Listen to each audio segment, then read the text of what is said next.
Welcome back to Ribbon Candy Hooking. I'm Deanna.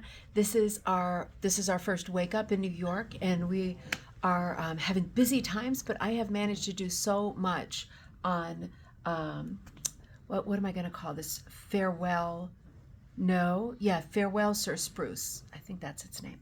First in the series for January. So I got quite a bit done. I'm going to show you this close up. I've got my little pin on here. I've got part of the sky done, part of the snow done. I've got both trees done, the little pink house done. And I got to say, I made a lot of changes as I went along. Some of the colors that I chose to go in certain places, I just didn't like them. So I'm going to show you close up some of the changes that I've made. But I also want to show you the way that I'm working on this, because this is a set that comes with a pack of Crazy Eights. And I'm doing two things with the Crazy Eights. The main thing that I'm doing that's giving it this great primitive look is I'm cutting by hand. And I don't always do this because of time, but I do like the wobbly width that each strip has when I cut by hand.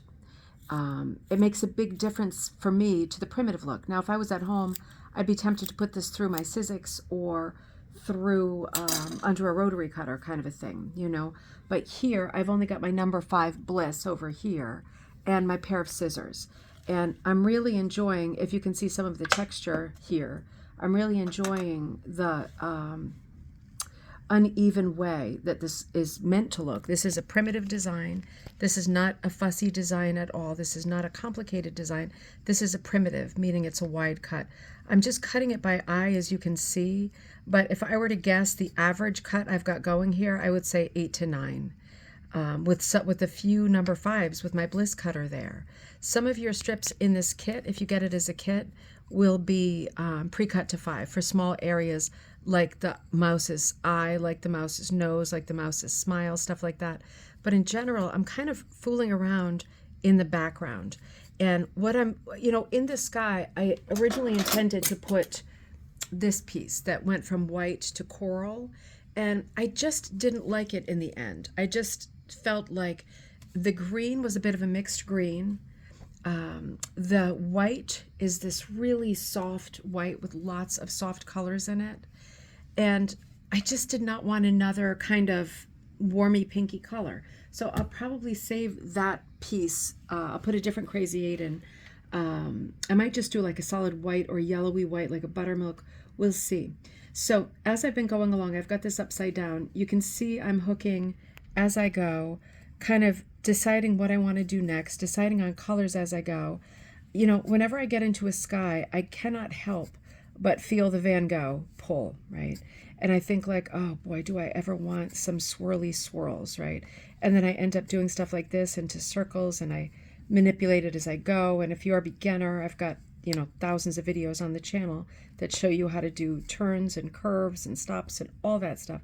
So I'm figuring that out as I go along. But you can see for the sky, I ended up using the 2 blues that I have, this one and this one. And they are very close in tonal value, which makes them look very close. But it does give the sky this blue cast, this winter cast.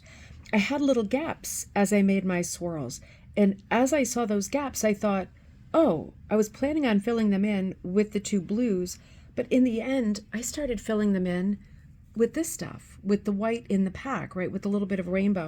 And it's just, it's tiny glimpses of rainbow, but it's just showing you wisps of clouds like in a winter sky. You know what else happened while I was doing this? I was afraid I was going to run out of the green because I had my Crazy 8 piece of green here, and it is, all of the textured wool is door mill wool. And I'll tell you what happens with the textured wool. Even though it's the finest of the fine, it can be shreddy, right? It can be shreddy. So you see all this little bit, the little bits and bobs here. If you're a person, that this drives you crazy, having all these little ends up to clip, then do it as you go, right? Because chaos is not good to look at. I don't mind hooking it and then cutting all the little bits at the end. It does give it texture. This one is over dyed, if you remember from the first video. I'll go through all of it later and trim it down. But I got nervous I wasn't going to be able to finish this piece with the Crazy 8, so I went ahead and used what I had left up here.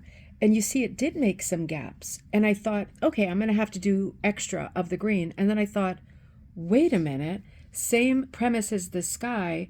I'm going to fill in those little holes with other colors. Like in the case of the tree, I haven't put the stump in yet.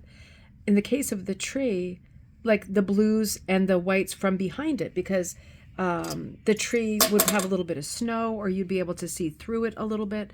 And I'm doing the same thing down here, for example. Stick with me for a second as I cut a little bit.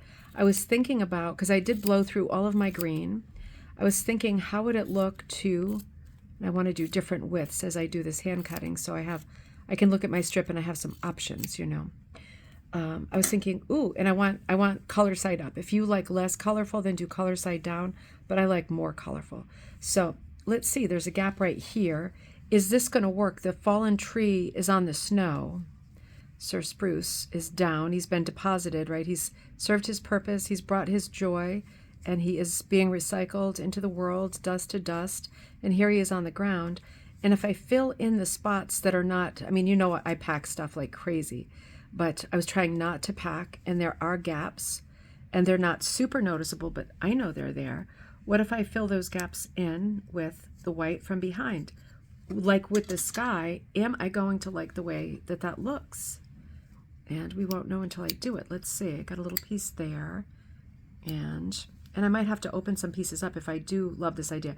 Wouldn't put the blue down here, right? Because the whole point of the blue is the sky, like you're seeing through the tree. But on the ground, you're not seeing the sky. You're seeing more snow or some fallen snow. So this color is great for that. And I think I'm going to like it. It does give it a bit of an impressionist look, right? Having these variations. Sorry, I'm in a hotel chair and I keep dropping my stuff. I'm not in my usual spot. Let me trim here. You can see what I'm doing here, and I feel like I love it and it's going to work. I've got a bit further to go, but I just wanted to show you what I've done so far. In the next video, I'm deciding if I want a different white in the ground with this colorful rainbow white. And you can see that I'm going to fill in the mouse in a minute, and I'm deciding on her jacket color, because her jacket color originally was meant to be this color. And it still might be. You can see I cut one strip with my scissors. It still might be. And you know, it probably will be. And remember, this piece goes from light to dark. It's one of these overdyed. So at its lightest, it's like this. At its darkest, it's more like that. So I can do shadows and things. I could also use my mottled black. That is one of the Crazy 8 colors, right? It's like patchy black for her coat. It's really going to depend on what I choose. And I have a bag full of extra strips that I'll show you in the next video. Her 2 dogs are playing here too, Laundry and Lint Ball, the 2 terriers. And I've got 2 different colors in my cut strips for that. I've also got the brown color for the stump, for the trunk, and I've got the colors for the windows, which is like a grayish mauve. So I'm gonna keep, and there's a stump here too. I'm gonna keep experimenting, but so far I've made major change, which is moving the blues to the sky. They were kind of extra colors to play with, but they gave me that kind of bleak yet hopeful look of a January sky. I'm going to keep going with this, but in the meantime, I think we better go have some breakfast before I drop dead. So we're going to have a busy New York day, but judging from the progress I made last night when I was exhausted, I might get this thing done or almost done today. I will keep you posted, and I will see you next time at Ribbon Candy Hooking.